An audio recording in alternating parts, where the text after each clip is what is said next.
Boa noite, graça e paz. Hoje nós vamos ver uma continuação do estudo de João.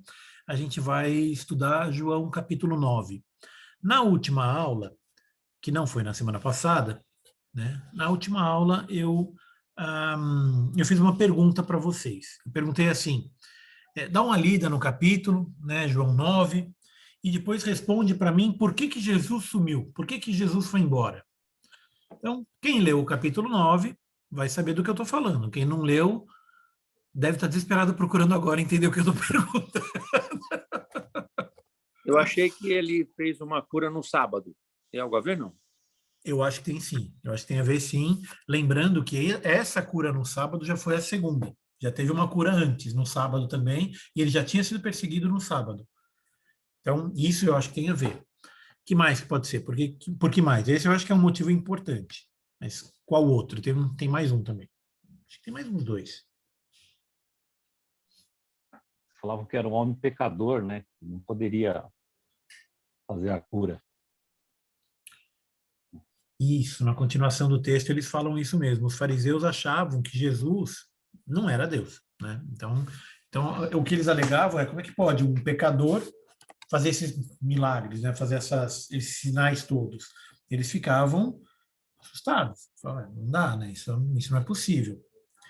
Mas eu acho que Jesus ele se escondeu ou ele se afastou, porque assim, percebam que um pouco mais para frente, a gente vai ler o texto agora, isso vai ficar claro para todo mundo. Mas um pouco mais para frente ele volta e fala de novo com o cego. Então não é que ele foi embora, saiu da cidade nem nada. Não, ele estava ali por perto. Ninguém sabia quem que era Jesus, onde é que ele estava. Talvez o pessoal ainda não conhecesse o rosto dele, ou não tinha muita gente que conhecia. Não sei qual é a história, mas o fato é que depois que ele fez a cura, ele sumiu.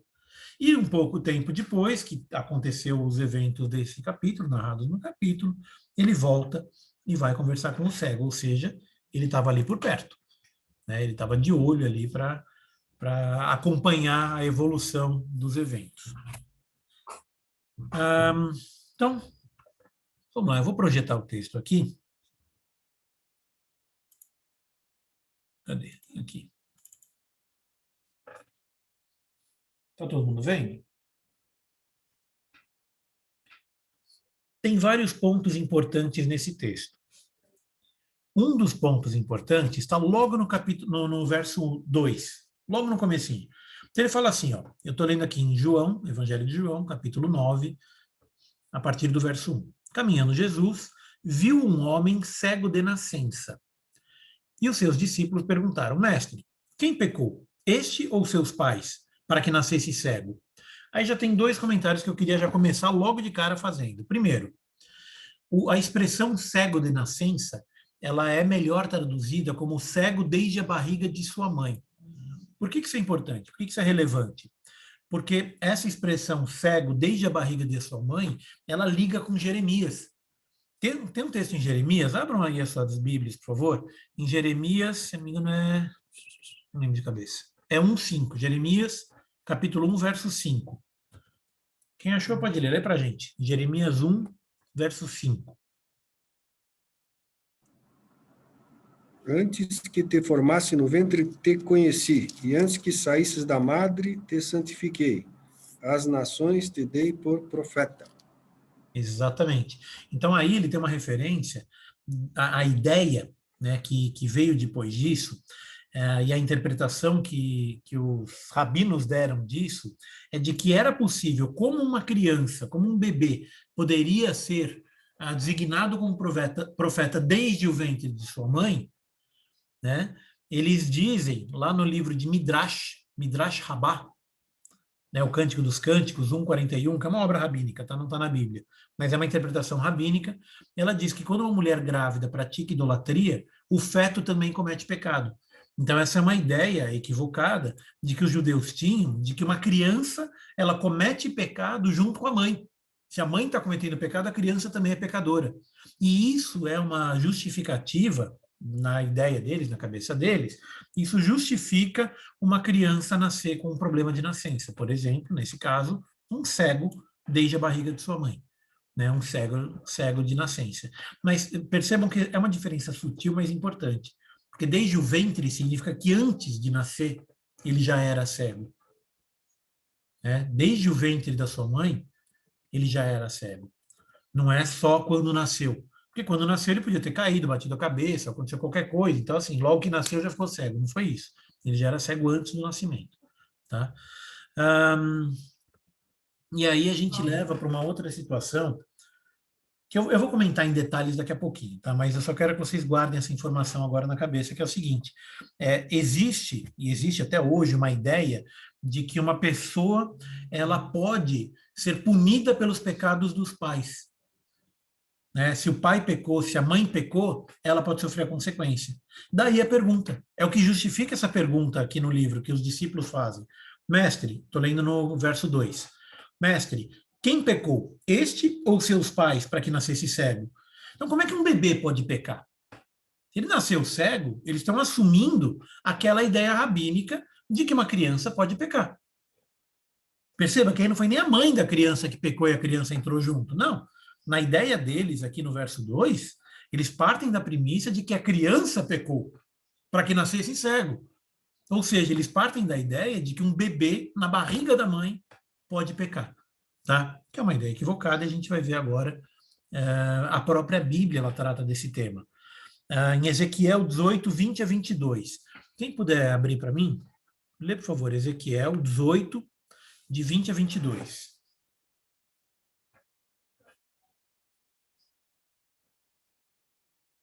E uma outra pessoa, enquanto um lê Ezequiel 18, o outro abre em Gênesis 2, 7.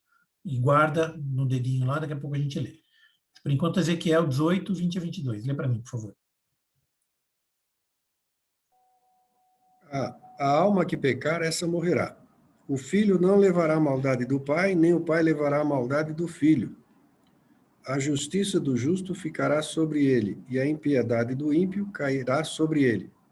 Mas se o ímpio se converter de todos os seus pecados que cometeu, e guardar todos os meus estatutos, e fizer juízo e justiça, certamente viverá, não morrerá. Tá aí. Então, o próprio texto em Ezequiel, não foi nem Jesus que falou, quer dizer, Jesus repete essa ideia, repetindo, obviamente, o que o profeta Ezequiel já tinha falado. Mas em Ezequiel, ou seja, esse é um texto que deveria ser conhecido pelos fariseus, deveria ser conhecido pelos rabinos, né? Esse é um texto antigo, que está na Bíblia deles também, está na Torá também, está lá nos livros dos profetas, que são livros conhecidos pelos rabinos judeus. E diz claramente, o filho não levará a iniquidade do pai, nem o pai levará a iniquidade do filho. Então, esse conceito, que é um conceito que existe até hoje ainda, essa ideia de que você tem que abdicar do pecado de seus pais, pedir perdão pelo pecado da sua avó, pedir perdão pelo pecado da sua mãe. Não, você tem que pedir perdão pelo seu pecado, é o teu pecado que vai ser julgado. E cada um será julgado individualmente. Tá? Então, eu não tenho essa questão de, como é que chama? Tem até um nome para isso aí. Herança, como é que é? É pecado hereditário. Né? A própria Bíblia vai contra isso, claramente. Ela não tem nenhuma base bíblica, ou pelo menos você não tem evidência bíblica para justificar o pecado hereditário. Ao contrário. O que você tem é a consequência dos atos dos seus pais. Aí sim. Mas não que você vai ser punido pelo pecado de seus pais. Mas vamos supor, seu pai é, sei lá, preguiçoso, dorme o dia inteiro, não trabalha. A hora que você for na geladeira, não vai ter comida. Se tiver geladeira. Ou se for no armário, não vai ter comida. Por quê? Porque teu pai não trabalhou, tua mãe não trabalhou, enfim.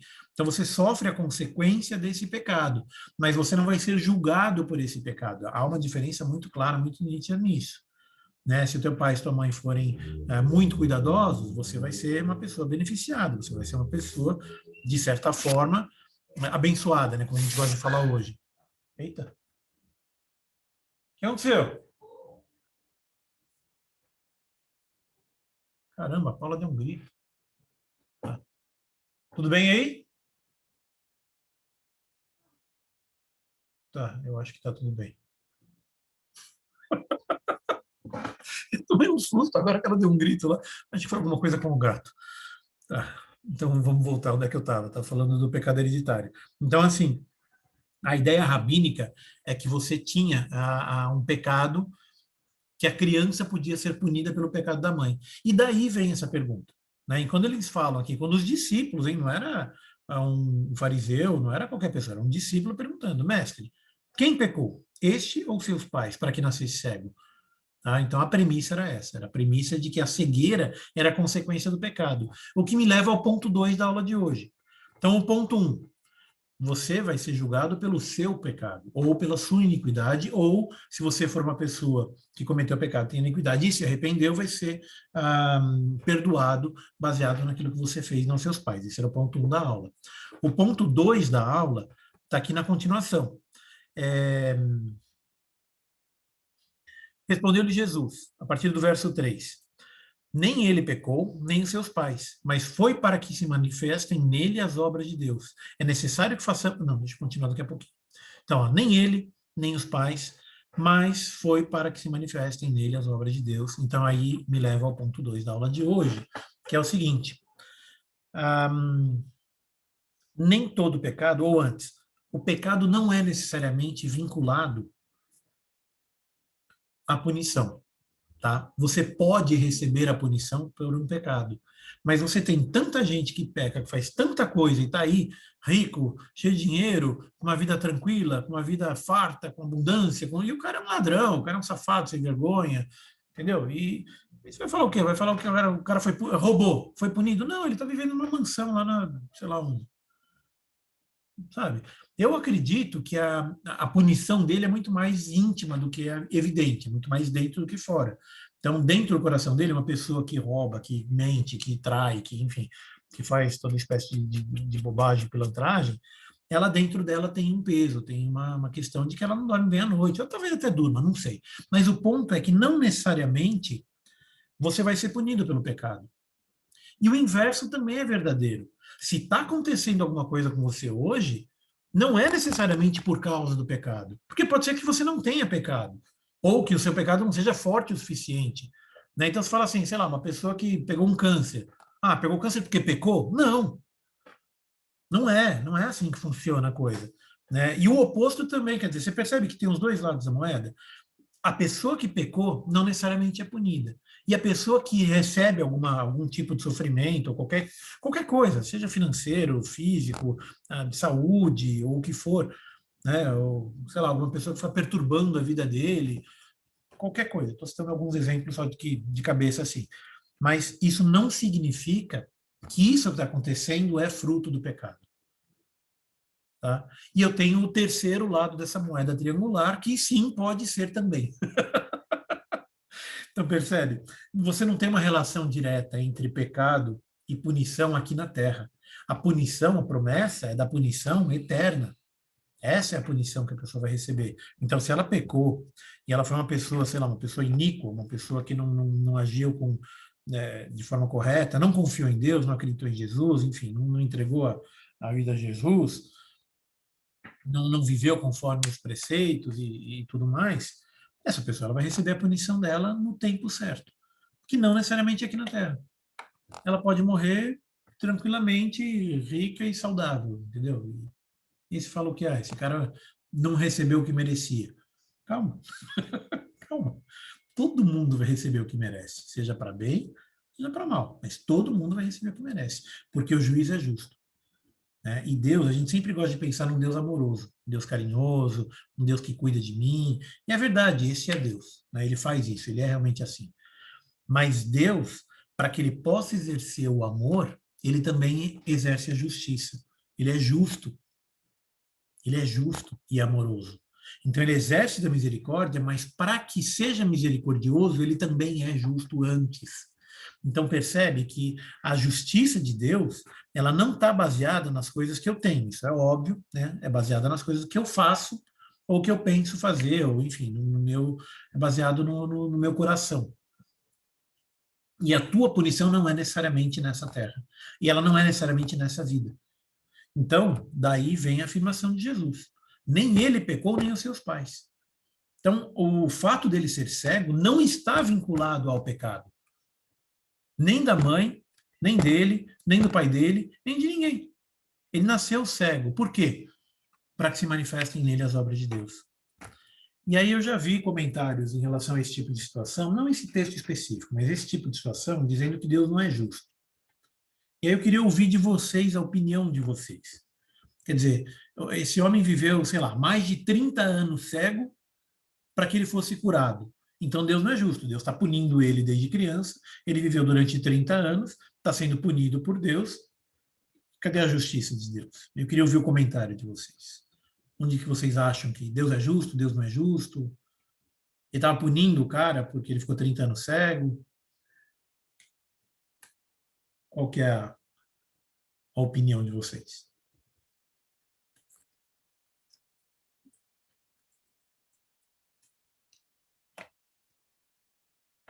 Nenhuma ideia?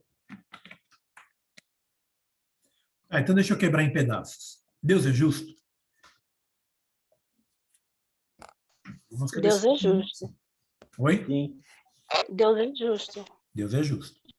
Deus é amoroso? Sim. É amoroso. Deus foi amoroso com o cego? Foi amoroso. E os 30 anos que ele viveu cego? No meu ponto de vista, acho que tem o microfone mais aberto, né? Deixa eu fechar o meu então. Não, mas se você fechar o teu, não dá para te ouvir, Marília. Não. É que tinha um outro aberto aí estava dando um retornozinho. Então, no meu ponto de vista, é que às vezes tem certas situações na nossa vida que nós temos que entender que não é tipo um castigo, uma pena, sabe? Ah, deixa a mamãe falar agora, filha. Há certas coisas que o irmão Renato tem que não recebeu agora. Foi com o tempo, sabe? E às vezes a visão daquele homem não era o momento dele enxergar ainda. Ele precisava de passar por aquela situação toda que ele passou para que ele pudesse dar valor à visão quando ele tivesse uma visão. Às vezes a gente acha que por exemplo, eu não tenho um carro, não tenho uma casa própria, não tenho outras coisas que outras pessoas têm, mas eu tenho filhos. Eu sinto que eu tenho uma família, eu sinto que eu tenho amor, eu sinto que eu tenho felicidade, eu sinto que eu tenho o suficiente. Óbvio que eu também queria ter outras coisas, mas será que é o tempo de eu ter aquelas coisas? Então, será que Deus está sendo injusto comigo porque eu não tenho carro, porque eu não tenho casa, porque eu não tenho pernas mais grossas que a fulana, porque eu não tenho 1 milhão na conta? Eu acho que cada coisa tem o seu tempo. E se a gente souber enxergar... Espera, filha, a mamãe está falando. Se a gente souber enxergar isso, nós vamos conseguir viver com o que nós temos, sendo satisfeitos e reconhecendo o poder de Deus na nossa vida, naquela circunstância, naquele momento que a gente está vivendo. Há um tempo atrás eu estava Filha, a mamãe está falando. Há um tempo atrás eu estava no ensino médio. Depois eu fui para a faculdade, depois comecei a trabalhar, e agora estou trabalhando por conta própria. Ou seja, cada coisa é evolutiva. Se eu chegasse logo na vida, mal nasci, já estou trabalhando por conta própria. Não existe isso. Mas tem crianças que os pais já são milionários, ela já chega com uma ideia, mãe, quero isso, e começa logo. Então, a vida é feita por fases. Não é porque o outro não tem, eu não posso medir a minha vida pelo que os outros têm. Tem uma pessoa que eu admiro muito, é o pastor Uziel. Acho que é Uziel o nome dele, ele é cego. Ele fala umas coisas que, para mim, que vejo, eu não enxergo isso. E ele enxerga. E quer dizer que ele é melhor do que eu sou melhor do que ele, porque eu vejo? Não. Ele tem uma capacidade de chegar e falar, lança aí um dó, irmão pastor Richard. Eu fico, nossa, o que é um dó? Isso quer dizer que eu sou infeliz? Eu não sou infeliz porque eu não sei o que é um dó. Mas ele é feliz sabendo o que é um dó. Acho que as pessoas, às vezes, elas faltam felicidade por comparações humanas. E por causa disso, acabamos por querer dizer que Deus não é justo, ou que Deus é justo por causa disso. E não tem nada a ver. Não tem nada a ver. Acho que eu já falei demais, desculpa. Não, eu acho que você está perfeitamente correta, Marília. Eu vou te falar que se a gente encerrasse a aula agora, a aula já teria valido a pena. Eu acho que você está perfeitamente correta e a interpretação também está perfeitamente correta. Então, assim, o ponto não é se Deus é justo ou Deus não é justo. Não é nem esse o ponto. O ponto aí é que ele foi justo e foi bom e mostrou a misericórdia dele naquele momento. A hora que encontrou com aquele cego, ele mostrou a misericórdia dele. E o fato dele ser cego é exatamente o que você falou. Não significa que ele pecou ou deixou de pecar. Isso Jesus, ele mesmo já tinha falado isso aí.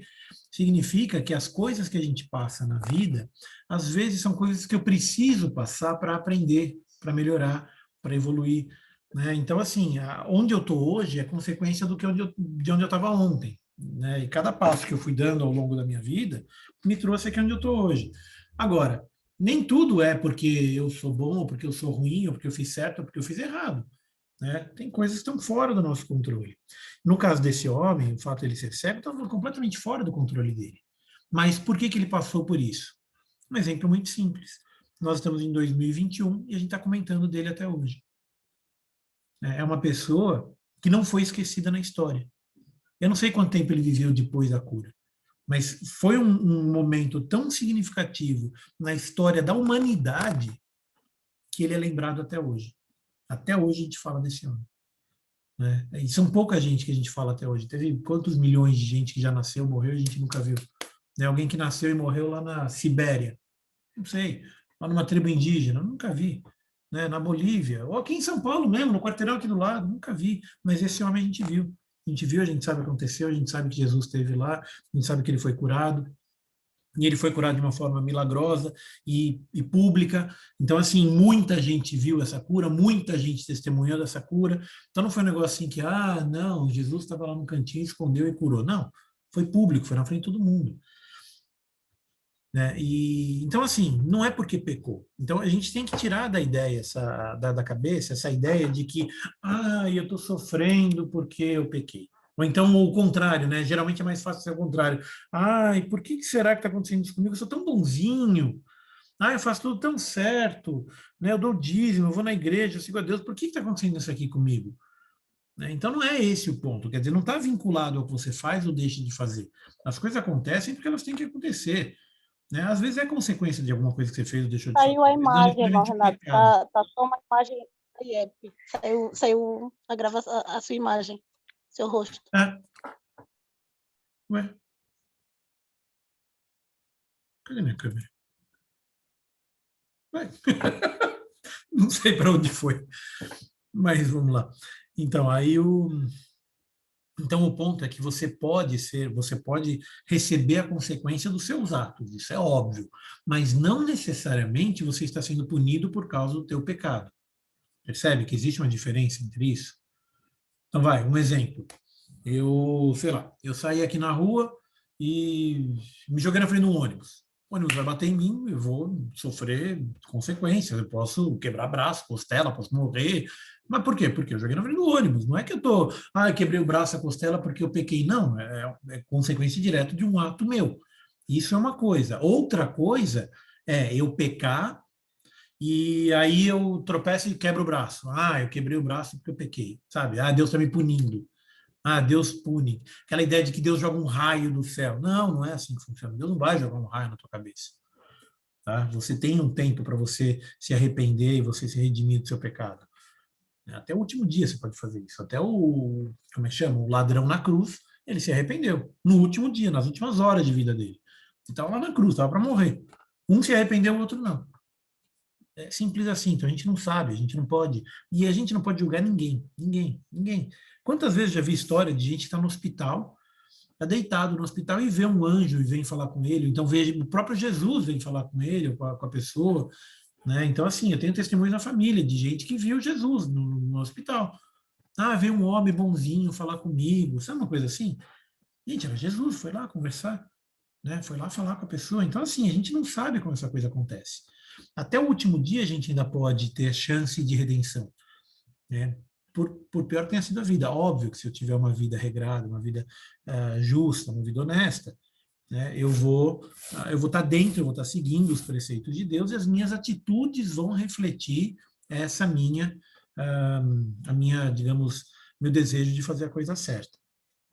Mas a minha doença, caso eu tenha uma doença, não é nem fruto do meu pecado, nem fruto da minha bondade, né? Eu não sei exatamente. É para que se manifeste a glória de Deus. Bom, então, aí continuando, a partir do 4. É necessário que façamos as obras daquele que me enviou, enquanto é dia. A noite vem, quando ninguém pode trabalhar. Enquanto estou no mundo, sou a luz do mundo. De quando que ele estava falando isso aqui? Ele estava falando daquela semana lá, daquele mês, daquele ano? De quando que ele estava falando? Essa frase aqui, ela diz respeito a que tempo? Eu estou grifando aqui na minha tela e não estou projetando.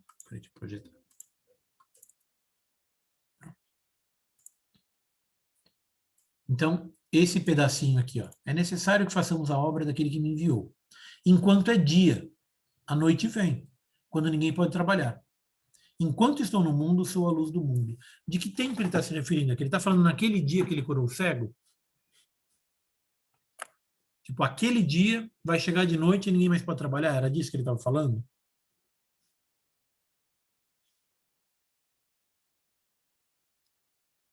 Gente, colabora.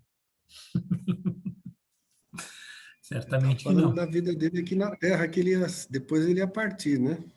Exatamente. Eu acho que esse trecho específico é um trecho que fala do fim, né? Fala do fim do tempo.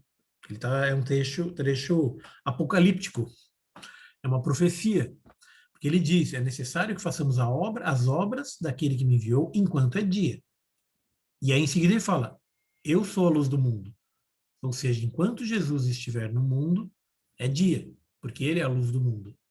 Mas vai chegar um tempo, e isso está em Apocalipse, em que o Espírito vai se retirar da terra. Não sei se vocês lembram, eu não lembro a passagem exata, mas ele fala que o Espírito vai se retirar e a maldade vai aumentar de uma forma absurda. E aí vai ser o tempo quando ninguém pode trabalhar. Aí você pode até falar, você pode até pregar, você pode evangelizar, você pode fazer o que você quiser. Ninguém vai crer.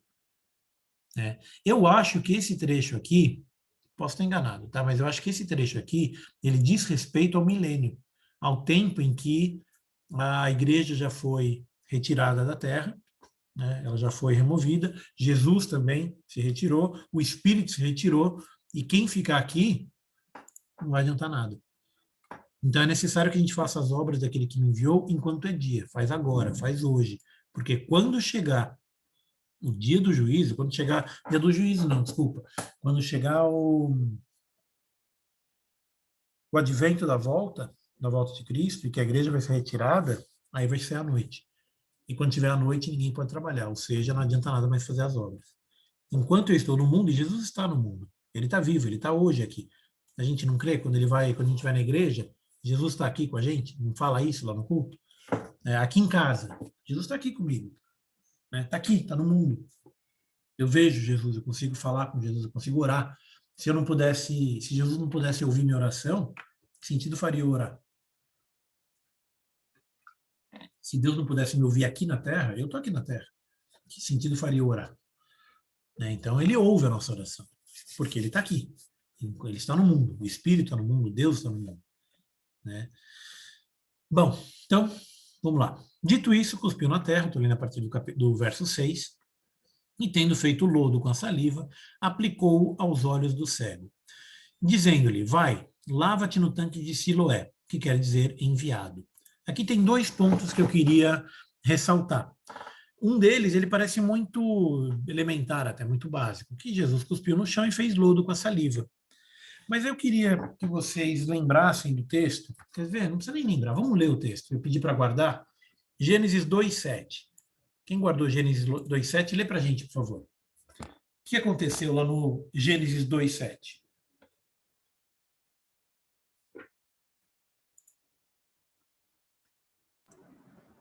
Formou o Senhor Deus o homem do pó da terra, e soprou em seus narizes o fôlego da vida, e o homem foi feito alma vivente. Deus fez o homem do barro, fez o homem da lama, fez o homem do lodo. Foi dali que veio o homem, né? Foi assim que o homem foi feito.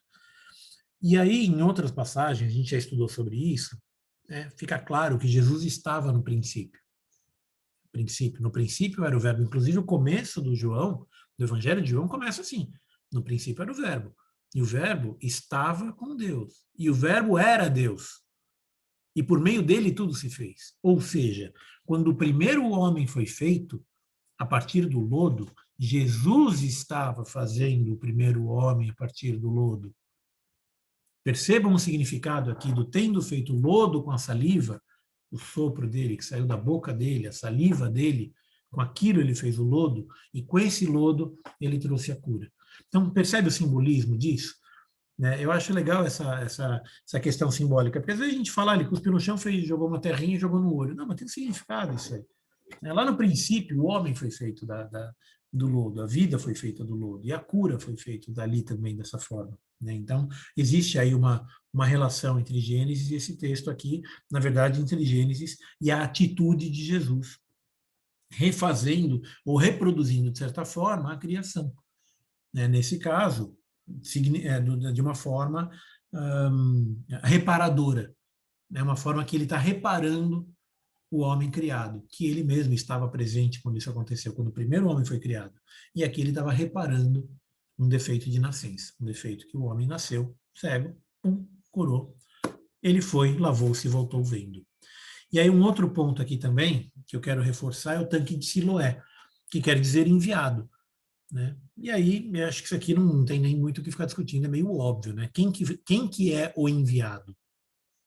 Quem que foi enviado por Deus? Jesus. O próprio Jesus. Né? Então, o simples fato de ele falar, vai e lava-te no tanque de Siloé, que quer dizer enviado, né? Ele, de novo, é um simbolismo representando que quem curou ele, o lavar no tanque de Siloé, ele tinha um significado também, que era o seguinte, quando a pessoa ia até aquele tanque e se lavava naquele tanque, ela estava lavando dos pecados. E esse era um tanque, assim como o tanque de Betesda, ele era um tanque usado em batismo também. Então, ele tinha um simbolismo, esse tanque de Siloé, ele tinha um simbolismo para a própria cultura, para os fariseus, para os saduceus, para todo aquele povo que habitava em Jerusalém, o significado dele era um significado de purificação. Então, percebam que aqui a gente tem as duas ligações. Ele tem a cura física, representada pelo lodo, e eu tenho uma cura da alma deste homem, representada pela purificação que ele se lavou no tanque de Siloé. Então, Deus, Jesus, quando fez essa cura, a cura não foi só pegou, curou o cego, acabou, foi embora. Não. Você tem um simbolismo. Quando Deus cura, ele cura completamente, ele cura 100%, ele cura o homem integralmente. Não é só a cegueira física, ele curou também da cegueira espiritual. Isso fica muito claro a partir do verso 13. Esse homem, ele não tinha cultura, não tinha conhecimento, não tinha estudo, né? Naquela época, hoje já é difícil que um cego tenha estudo, imagina naquela época que todo mundo desprezava a pessoa porque era cega, e um cego de nascença era mais desprezado ainda, porque partia da cultura, a gente já viu isso agora há pouco, de que ele era cego porque pecou, e sendo pecador ele não era considerado uma pessoa pura, sendo uma pessoa impura, ele não era nem bem aceito na sociedade, não era uma pessoa bem vista, porque era um cego de nascença. Então, a consequência do que hoje a gente chama de preconceito, naquela época era muito séria, né? Até hoje ainda é, mas naquela época era muito sério, porque você não tinha essa questão de, não, vamos acolher, vamos ajudar, vamos... Não, você é cego, você é um pecador, sai daqui. Eu preciso trabalhar, problema é seu, sai daqui, vai embora. Então, quando Deus curou, quando Jesus curou aquele homem, ele foi curado fisicamente, através da representação da cura criativa, da cura criadora do lodo, né, a ação criadora de Deus, usando o lodo como representação, como meio, né, para criação do homem e depois para conserto do homem, para reparo desse homem, e também a purificação no tanque de Siloé, que o homem teve que ir até lá se purificar e lavou o próprio pecado e abriu os olhos dele da cegueira espiritual também. Bom, e aí eu vou pular um pouquinho, mas história vai, história vem, dizendo que os vizinhos reconheceram ele, alguns reconheceram, outros não, porque ele era cego. E aí os caras falaram, esse aqui tá vendo, então não é o mesmo, é outro. Não, é ele mesmo. Eu lembro, não lembro. E gerou uma confusão danada, pegaram esse homem e levaram até os fariseus. Chegaram para o fariseu e falou, e aí? Né? O que aconteceu? Não, ele está curado. Como assim ele está curado? Quem curou? Um homem chamado Jesus, está aqui no 11. Respondeu-lhe um homem chamado Jesus, fez lodo, untou-me os olhos e disse-me, vai ao tanque de Siloé e lava-te. Então fui e lavei-me e estou vendo. E disseram-lhe, pois, onde está ele? Não sei. Então, Jesus se retirou. E aí tem também, eu já até comentei isso, mas só para reforçar, eu acho que Jesus se retirou para observar como é que a situação se desenrolava. Ele volta daqui a pouquinho, mas por enquanto ele está só observando. E eu acho que isso precisava acontecer para que a gente aprendesse até hoje com isso. Então, vamos ver como é que foi a situação.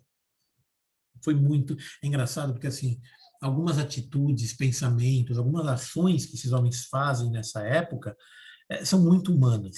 São muito assim, são muito coisa que a gente vê hoje, né? Coisas, sentimentos que a gente vê hoje, a descrença que a gente vê hoje. Vamos ler o texto aqui, vamos ver. Mas é muito humano isso aí. Então levaram, pois, aos fariseus, como eu disse, era sábado, isso é um detalhe importante, né? Jesus fez uma cura em um sábado, e por isso, a partir do 16, verso 16, por isso alguns dos fariseus diziam, este homem não é de Deus, porque não guarda o sábado. Se fosse de Deus, guardaria o sábado na lógica deles. Não é a primeira cura, lembrando, não é a primeira cura que Jesus faz em um sábado. Diziam outros, como pode um homem pecador fazer tantos sinais? Ou seja, alguns acreditavam, outros não acreditavam, brigavam. Houve dissensão entre eles. E de novo perguntaram para o cego, que dizes tu dele, visto que te abriu os olhos? É profeta? Ah, ele respondeu, que é profeta. Respondeu ele. E não acreditavam os judeus que ele fora cego e que agora via. E aí chamaram os pais. Falaram, oh, chama lá o pai e a mãe desse cara. Veio o pai e a mãe. O pai e a mãe estavam com medo, porque já estava a confusão armada. Os fariseus eram homens de autoridade naquela época. E chamaram os pais e perguntaram, e aí, teu filho é cego? Como é que ele está curado? O pai e a mãe dele ficaram com medo. Falaram, peraí, ele era cego, ele é o meu filho, mas eu não sei como ele foi curado. E aí um detalhe importante. No 21, perguntai a ele, idade tem, falará de si mesmo. Então, quando a gente passa batido nesse texto, você fala, ah, tá, já tem idade, fala de si mesmo, ok. Mas aí tem um detalhe importante que é o seguinte, o idade tem significa que ele tinha mais de 30 anos. Por isso que eu falei no começo do texto, quando eu comecei a aula de hoje, falando, esse homem era cego há mais de 30 anos. Como é que eu sei? Não está escrito aqui que era mais de 30 anos. Mas eu sei que era mais de 30 anos porque ele tinha idade. Quando um judeu diz que ele tem idade, significa que ele pode responder por si. E ele é responsável por si a partir dos 30 anos. Por isso também é que o ministério de Jesus começou aos 30 anos, pelo mesmo motivo.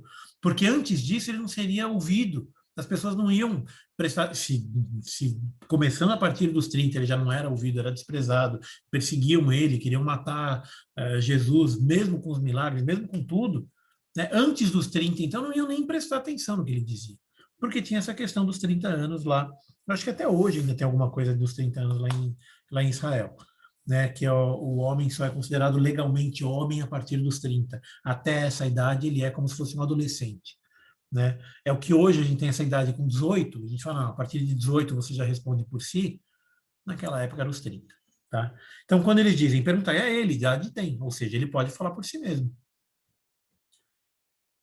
E disseram isso porque estavam com medo dos judeus. Como eu disse, confusão armada, os fariseus ali, aquela situação toda, aquela confusão toda, eles estavam com medo de se comprometer e falaram, pergunta para ele. Resumo foi isso, pergunta para ele. E aí tem um outro detalhe, né? Já estava decidido, já era uma regra, que qualquer um que confessasse Jesus como sendo o Cristo, que esse fosse expulso da sinagoga. Ou seja, já tinha começado uma perseguição. Qualquer um que reconhecesse Jesus como Salvador era expulso da sinagoga e considerado herege. Você considerar Jesus como Cristo era uma heresia. Tá? Então, a punição não era só expulso da sinagoga. Dependendo da forma como você agia, você podia ser apedrejado, como aconteceu com Paulo. Nós já fizemos o estudo de Atos. A gente já viu várias situações em que ele foi apedrejado, que ele foi perseguido, que ele sofreu, ele foi espancado. Né? Estevão também foi espancado até a morte. Então, assim, a gente tem várias situações em que isso se reflete. Quando os fariseus dizem que você não pode aceitar Jesus como Cristo, como sendo o Cristo prometido pelos profetas e tudo mais, a ligação está aí. E isso teve consequência até muito tempo depois da morte de Cristo. Muito tempo depois da ressurreição de Cristo, as pessoas que ainda aceitavam Jesus como Senhor e Salvador e reconheciam nele o Cristo, ainda eram perseguidas. Por muito tempo isso continua assim. Levou mais ou menos 300 anos para que isso mudasse. Tá? Qualquer dia a gente estuda essa história completa, mas por enquanto a gente só fica com essa informação de que se alguém confessasse ser Jesus o Cristo, fosse expulso da sinagoga, no 22. Aí começa a perseguição. Isso também justifica o medo, quando Jesus estava sendo julgado e tal, o medo dos discípulos. Eles se dispersaram, eles se esconderam, se fecharam numa casa, né, e fugiram por causa disso, pelo medo. Porque eles foram reconhecidos que estavam andando junto que eles eram discípulos de Jesus. E eles reconheciam Jesus como sendo o Cristo, portanto, eles eram perseguidos também. Continuando. 24, perguntaram para o homem, os fariseus perguntaram para o homem, dá glória a Deus, nós sabemos que esse homem é pecador. E ele retrucou, e essa retrucagem foi, para mim, o maior simbolismo dessa mensagem e da abertura, né? O que fica claro que o olho dele se abriu é essa resposta dele aqui. Se é pecador, eu não sei. Mas uma coisa eu sei, eu era cego e agora vejo.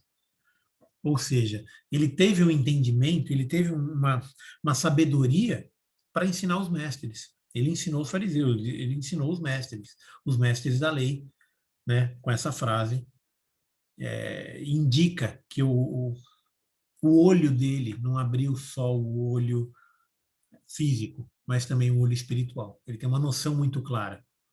Se ele é pecador, eu não sei, mas se ele era cego. Eu era cego e agora vejo. A gente vai ver daqui a pouquinho a consequência disso. Os fariseus perguntaram como é que ele fez, ele respondeu, vou falar de novo, o que é? Ele ainda dá uma tirada, ele ainda brinca com os caras, usa sarcasmo, né? Porventura quereis vós também torná-los os seus discípulos? Ele é sarcástico com os fariseus e corajoso, né? Os pais estavam com medo dos fariseus, ele vai e responde com sarcasmo. Né? E aí, por que você está perguntando tanto? Você quer virar discípulo dele também? E aí começaram a brigar, injuriaram o homem. Você que é discípulo, como se fosse uma ofensa, né? Mas nós somos discípulos de Moisés, né? Nós temos a autoridade de Moisés. Nós estudamos a lei, nós somos fariseus. Né? Eu fiz teologia, eu estudei a lei. E esse homem que não estudou nada está dando uma lição nele. Sabemos que Deus falou a Moisés, mas este nem sabemos de onde é. E respondeu-lhe o homem. E aí, olha só o que ele diz. Nisso é de estranhar que vós não saibais. Por quê? Porque eles conheciam os profetas, eles conheciam as profecias a respeito do Cristo. Quando o Cristo finalmente vem, se revela e começa a operar, e começa a fazer os milagres, e começa a fazer todas as coisas que os profetas tinham previsto, os fariseus não creram. Então, eles diziam seguir a Moisés, diziam ter estudado, mas quando eles finalmente podiam aprender com o Cristo, não o reconheceram e o rejeitaram, que também era uma profecia, diga-se de passagem. Isso também estava profetizado de que ele não seria aceito. Então, continuando aqui no 31, sabemos que Deus não atende a pecadores, mas pelo contrário, se alguém teme a Deus e pratica a sua vontade, a este atende. Desde que há mundo, jamais se ouviu que alguém tenha aberto os olhos a um cego de nascença. Se esse homem não fosse de Deus, nada poderia ter feito. Ele deu uma lição. Ele deu uma lição nos fariseus. Ele calou a boca dos fariseus. Ele está perfeitamente correto, a interpretação dele está perfeitamente correta. Né? E esse é um homem que não teve um estudo formal, ele não conhecia os textos, não conhecia as escrituras.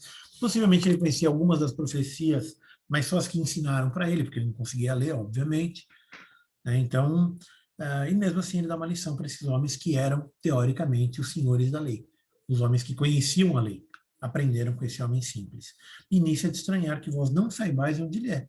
Contudo, me abriu os olhos, literalmente. Eles viram, calaram a boca, não tinha mais o que falar, mandaram o homem embora, né? E acusaram ele de qualquer coisa, falaram, você que é pecador, vai embora. Tchau, sai daqui. E aí volta Jesus na história e vem com uma lição também que a gente traz até hoje, que é o seguinte. Nisso, ouvindo Jesus que o tinha expulsado e encontrando-o, lhe perguntou. Ou seja, Jesus estava ali por perto. Ele saiu, mas ele só deu um passo atrás e ficou observando. Aí, quando o homem foi mandado para fora, ele foi lá e chegou para o homem. Você crê no Filho do Homem? E este lhe respondeu e disse, quem é, Senhor, para que eu nele creia? E Jesus lhe disse, já o tens visto, e é o que fala contigo. Eu estou lendo no 38. Então afirmou-lhe Jesus. Não, então afirmou ele. Creio, Jesus. E o adorou. Creio, Senhor. E o adorou. E prosseguiu Jesus. Eu vim a este mundo para juízo, a fim de que os que não veem, vejam. E os que veem, se tornem cegos.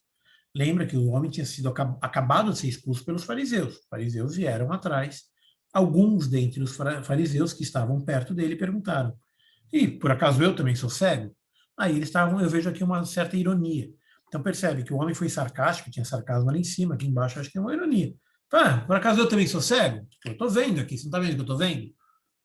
Então quando ele pergunta, acaso também nós somos cegos? O que eles estão querendo dizer na verdade é, eu vejo. Por isso a resposta de Jesus. Respondeu-lhe Jesus, se fosseis cegos, não teríeis pecado algum. Mas porque agora dizes, nós vemos, subsiste o vosso pecado. Qual que é o pecado aqui? Eu queria a opinião de vocês, só para a gente encerrar a aula de hoje. Se vocês fossem cegos, não teriam pecado algum. Mas porque agora dizes, nós vemos, aí está o seu pecado. Alguém pode explicar para mim essa última frase de Jesus, só para a gente encerrar a aula de hoje? É a arrogância, né? Oi? Os dois falaram juntos. Fala, Maria. Eu ia falar soberba, né? Arrogância. Correto. E Everton, o que você ia falar?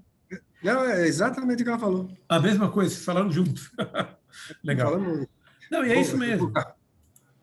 É isso mesmo. É exatamente porque eles dizem que vê, é que eles não entenderam nada. Quando eles disseram, por acaso eu também sou cego, é porque ele não entendeu nada. Não entendeu nada do que aconteceu, não entendeu nada do que Jesus fez, não entendeu o milagre, não entendeu a referência do tanque de Siloé, não entendeu a referência da lama, não entendeu a afirmação de Jesus, não entendeu o que o homem falou. Né? É de se estranhar que vocês não sabem quem eles são, quem ele é. Né? Como assim que vocês não sabem quem ele é? Você não está vendo o que esse cara está fazendo? Você não está vendo o que esse homem fez? Você não está vendo os milagres que ele faz? Você não está vendo as obras dele? Tipo, não é óbvio que esse homem é o Cristo?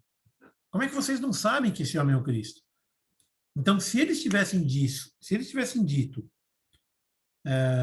somos cegos, eles estão agindo com humildade e teria ficado claro que, sendo cego, eles poderiam ver e teriam entendido a lição.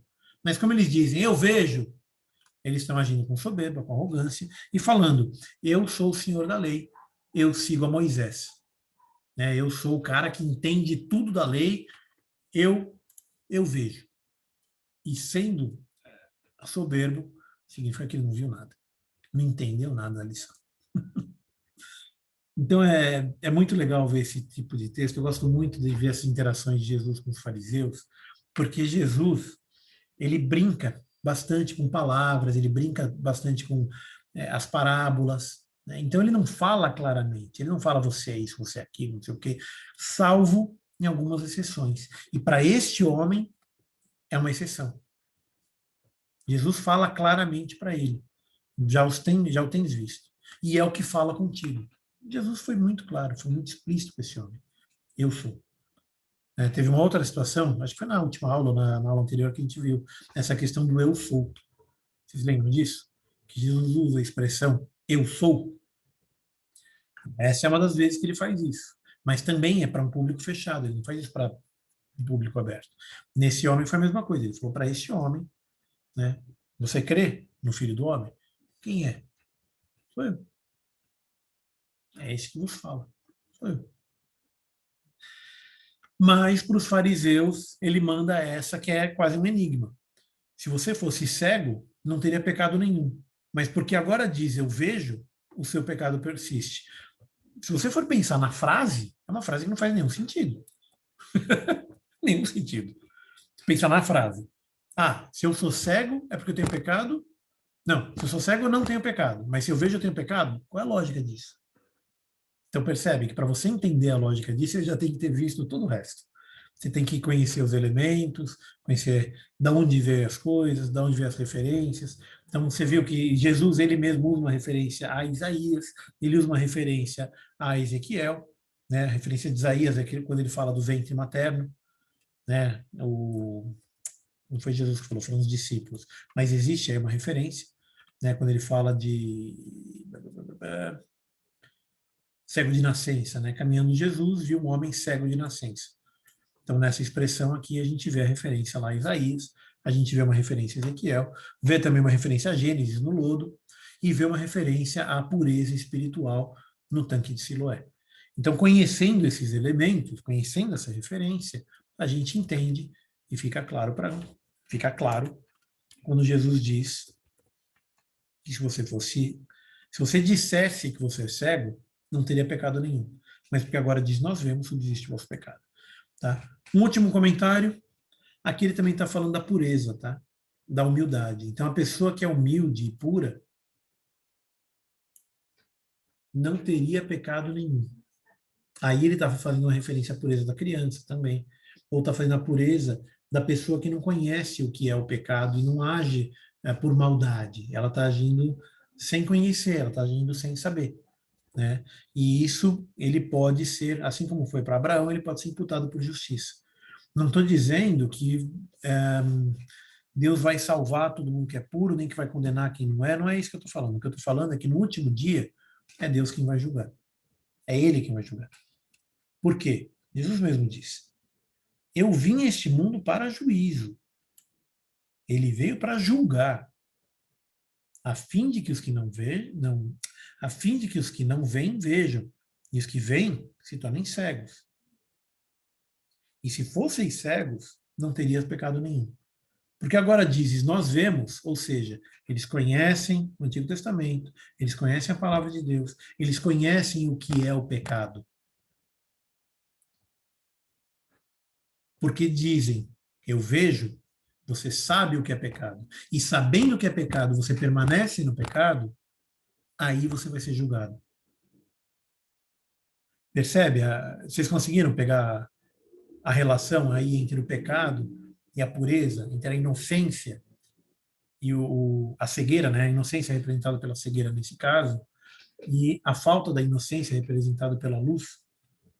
Exatamente esse é o ponto. Porque como eles dizem que vêm, significa que eles estudaram e conhecem o Antigo Testamento, e, portanto, conhecem a lei, e, portanto, conhecem o pecado. E permanecem no pecado. Porque conhecendo isso tudo não reconheceram o Cristo, eles permaneceram no pecado. E esse é o único pecado imperdoável. Você conhecer, você saber quem é Jesus e não o reconhecer como Cristo. Não tem perdão para isso. Você viu Jesus, você sabe o que ele fez, você sabe o que ele é, e mesmo assim você não reconhece nele o Cristo. Daí vem toda uma questão da salvação e tal, que eu não vou falar sobre isso hoje, a gente até já fez um estudo há um tempo atrás, talvez um dia eu volte, eu acho até legal voltar nisso, pelo menos uma vez por ano, né? A gente pegar o básico e rever o básico, né? Ver a doutrina da salvação, a doutrina do juízo, a doutrina da misericórdia, a gente deve voltar nisso logo. Tá? Mas por enquanto só fica com isso, com essa ideia de que é Jesus quem julga. Né? E quando eu digo Jesus mesmo, a pessoa de Jesus. A gente já estudou sobre isso, acho que 2 aulas atrás. Deus Pai deu a ele o poder de ser o juiz. Deus Pai deu a ele o direito de ser o juiz. E ele, se fazendo homem, ele recebeu a autoridade para julgar, porque ele sabe o que é ser homem. E sendo homem, ele consegue julgar outros homens.